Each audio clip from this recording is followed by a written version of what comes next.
Voter তালিকায় নাম নথিভুক্তির ক্ষেত্রে অনিয়মের জেরে রাজ্যের 4 অফিসারের বিরুদ্ধে ব্যবস্থা নিতে গত 5ই আগস্ট মুখ্য সচিবকে চিঠি পাঠিয়েছিল কমিশন। বারুইপুর পূর্বের electoral registration officer Debottam Dutta Chowdhury এবং সেখানকার এইআরও তথাগত মণ্ডল আর ময়নার ইআরও বিপ্লব সরকার এবং এই বিধানসভা কেন্দ্রের এইআরও সুদীপ্ত দাসকে সাসপেন্ডের নির্দেশ দেওয়া হয়। এই 4 জনের বিরুদ্ধে এফআইআরেরও নির্দেশ দেওয়া হয়। এই 4 জনের পাশাপাশি সুরজিৎ হালদার নামে এক ডেটা এন্ট্রি অপারেটরের বিরুদ্ধে এফআইআরের নির্দেশ দেওয়া হয়েছিল। ওই 4 অফিসারের বিরুদ্ধে পদক্ষেপের জন্য মুখ্য সচিবকে কমিশন সুপারিশ করেছিল, বরখাস্ত এবং এফআইআরের নির্দেশ দিয়েছিল। তবে এখনো পর্যন্ত সেই নির্দেশ কেন কার্যকর করা হয়নি তা নিয়ে নবান্নের বক্তব্য জানতে চাওয়া হয়। দ্রুত ওই অফিসারদের বিরুদ্ধে পদক্ষেপ করতে বলা হয় এবং সোমবার 3টের মধ্যে এই নিয়ে উত্তর দিতে মুখ্য সচিব মনোজ পন্তকে বার্তা দিয়েছে কমিশন। তবে সূত্র যা বলছে তা আরও বিস্ফোরক। এই 4 অফিসারকে সাসপেনশনের সুপারিশ শুধু নমুনা মাত্র। ভোটার তালিকায় নাম তুলতে ফর্ম নম্বর 6-এর আবেদনের নিষ্পত্তির ক্ষেত্রে বেশ কিছু বিধানসভায় অনিয়ম হচ্ছে বলে জানতে পেরেছে মুখ্য নির্বাচন অফিসারের দপ্তর।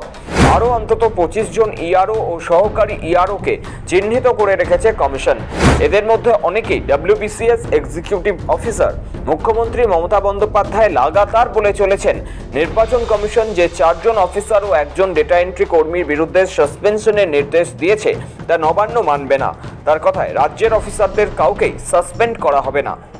সরকারি কর্মচারীদের ভয় দেখানো হচ্ছে। আমার 2 জন অফিসারকে নোটিশ পাঠানো হয়েছে কিনা তাকে সাসপেন্ড করা হলো। আমরা বলি তোমার ইলেকশন এখন ডিক্লেয়ার হয়েছে, কোন আইনের বলে তুমি নোটিশ পাঠিয়ে দিচ্ছ, সাসপেন্ড করছো আর বলে দিচ্ছ এফআইআর করতে হবে না। আমি কারো কোনো পানিশমেন্ট করতে দেব না, এটা মাথায় রাখবে। কি বলছে? তুমি অফিসারদের ভয় দেখাচ্ছ, পুলিশকে ভয় দেখাচ্ছ। শুনুন, আপনাদের প্রোটেক্ট করার দায়িত্ব আমাদের। আমরা আপনাদের রক্ষা করবো জীবন দিয়েও। এখন ইলেকশনের অনেক দেরি আছে, 8 মাস দেরি আছে। এখন থেকে সাসপেন্ড করতে শুরু করেছেন হরিদাস চক, কিচনাস চক, বিজেপির বন্ডেড নেবারেরা, বিজেপির বন্ডেড নেবার। তুমি তোমার ক্ষমতা জানো না, অমিত শাহ দাঁড়াই করছো চেয়ারে বসে। তবে মুখ্যমন্ত্রী এ ব্যাপারে যেমন অনমনীয় তেমন আবার কমিশনও। শুক্রবার মুখ্য সচিব মনোজ পন্তকে চিঠি দিয়ে কমিশন সাসপেনশনের কথা ফের মনে করিয়ে দিয়েছে। শুধু তা নয়, সোমবার বিকেল 3টের মধ্যে রিপোর্টও চেয়েছে।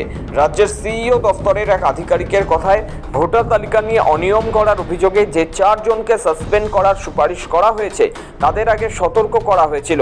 তারা শোনেননি, অনিয়ম চালিয়ে গিয়েছেন। শুধু তারা নন, আরও যে 25 জনকে চিহ্নিত করা হয়েছে তাদেরও কমিশন বারবার সতর্ক করেছে। কিন্তু তারা এতটাই বেপরোয়া যে কোনো ইঙ্গিতই তাদের জন্য যেন পর্যাপ্ত নয়। ফলে এবার প্রশ্ন ওঠা স্বাভাবিক যে কমিশন কেন ওই 25 জন অফিসারের বিরুদ্ধে এখনো পদক্ষেপ করার সুপারিশ করেনি। সূত্র বলছে যে 4 অফিসারকে সাসপেন্ড করার সুপারিশ করা হয়েছে তাদের ব্যাপারে সরকারের মনোভাব আগে বুঝতে চেয়েছে কমিশন। সরকার অসহযোগিতা শুরু করেছে, এটা বাস্তব। মুখ্যমন্ত্রী যেমন বারবার বলছেন কমিশনের এই সুপারিশ সরকার মানতে বাধ্য নয়, তেমনি মুখ্য সচিবের দফতর কোনো পদক্ষেপ চুপ করে বসে রয়েছে। এ ব্যাপারে দিল্লিতে জাতীয় নির্বাচন কমিশনের দফতরে ইতিমধ্যেই নোট পাঠিয়েছে কলকাতার সিইও অফিস। তবে এখানে আরও একটি বিষয় তাৎপর্যপূর্ণ।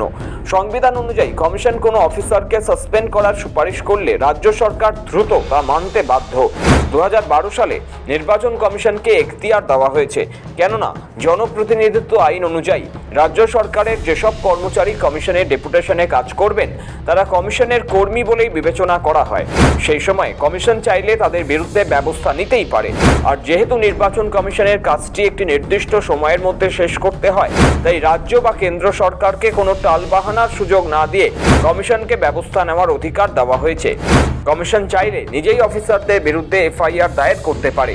কমিশন ইতিমধ্যে যে 4 অফিসারের বিরুদ্ধে পদক্ষেপ করেছে তারা হলেন বারুইপুর পূর্ব বিধানসভা কেন্দ্রের ইআরও দেবোত্তম দত্ত চৌধুরী, সহকারী ইআরও তথাগত মণ্ডল এবং ময়না বিধানসভা কেন্দ্রের ইআরও বিপ্লব সরকার ও এআইআরও সুদীপ্ত দাস। ওই 4 জন আধিকারিক ছাড়াও ফর্ম 6 প্রসেসিংয়ে যুক্ত casual data entry operator Surajit হালদারের বিরুদ্ধেও এফআইআর দায়ের করার সুপারিশ করেছে কমিশন। এখন দেখার কমিশনের চিঠির পর সোমবারের মধ্যে নবান্নই অফিসারদের বিরুদ্ধে কোনো পদক্ষেপ করে কিনা। তা না করলে নবান্ন ও কমিশনের মধ্যে সংঘাত যে আরও বাড়বে তা নিয়ে কোনো সন্দেহ নেই। ব্যুরো রিপোর্ট, সময় কলকাতা।